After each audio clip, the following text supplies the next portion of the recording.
Well, as you can see, there's a lot of madness. The bench is still cluttered with the supplies of the mad casting, but I believe everything's ready to rock now. We got quite a few layers on it, and I don't really want to waste all of my latex material. So I'm gonna,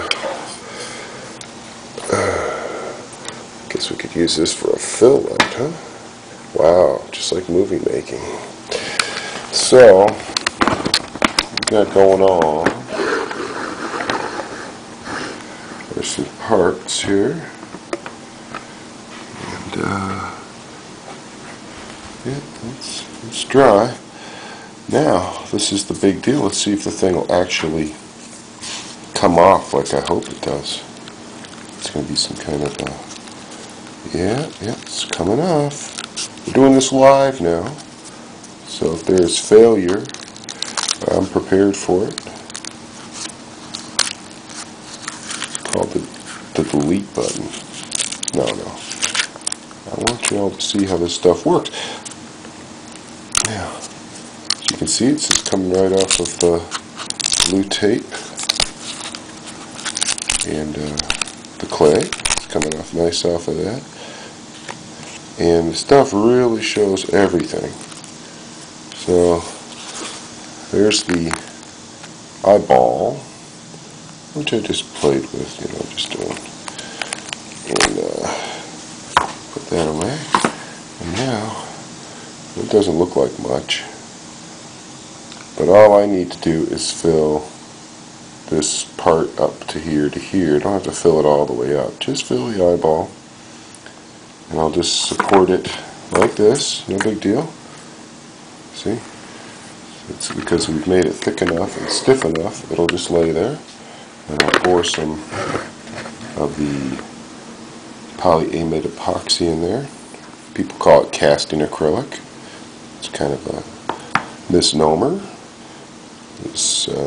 Didn't want anybody to think that it's really acrylic in a two-part form, because that wouldn't be happening. Okay. This is a piece of corian, so again I hit it with that release agent. So this is just lifting up real nice from here. I'll trim this with some scissors. Oh, it popped right off the lips. Nope, the lips popped right off of it. Okay, I see. It's still wet inside. So that's good, that popped it off. So it's good, something to learn. Okay, if you pack the stuff too thick, like this is packed pretty thick here. Doesn't dry right. So what I'll have to do here is, hopefully by exposing it this way, getting some air into it now, I'll be able to fix anything that went wrong. I'll just use the rest of this. This is going to be interesting parting this out, because it's going to have to pull all of this out too. I have to clean that out a little bit. Let's see, what we're dealing with here is that you want to, when you cast it, I want to be able to get it right up flush to this surface. So first I'm going to let this dry. It's almost dry. It's pretty rubbery. But just let this dry and then fill it all the way up, except for this area around the actual clay part of the lips, which is right here. And I can get that out with a razor knife. Just cut the lip. So this one's semi-successful.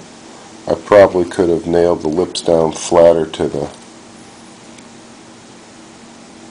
As you can see, it'll part from the lips. You can see it's willing to go. But see, that's where I'll need to get in there with a razor knife and demonstrate. Basically, you just get a gap going, and then you just... There you go. And you can clean that up later. The same on this side. There's going to be like a little film right there. We can get that kind of.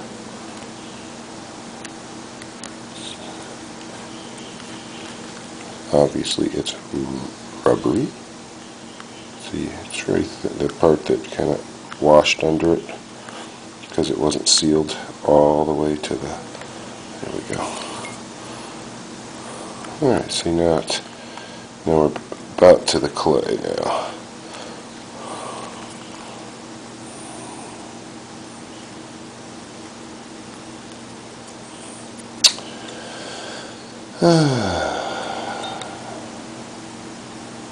Yeah, it's going to be tricky.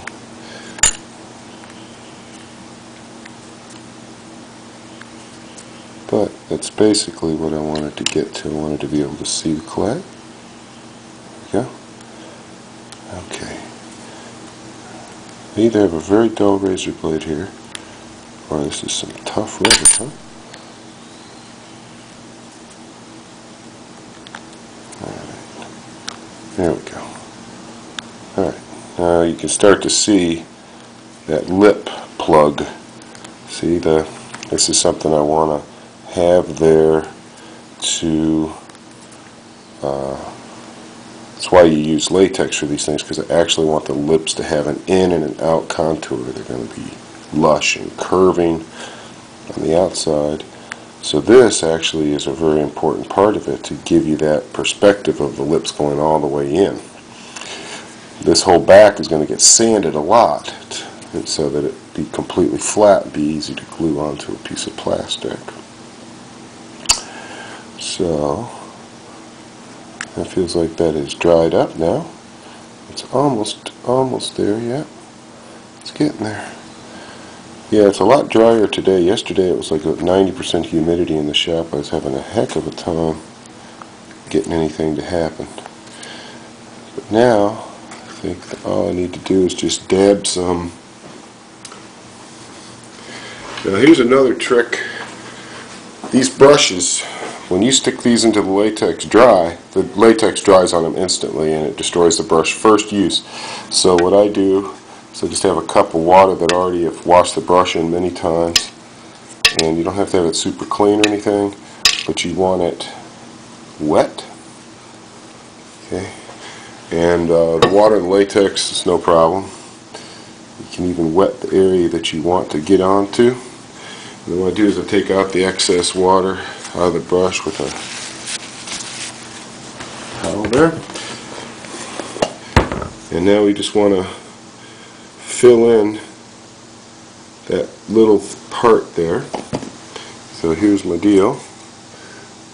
Just want to get that built up a little bit.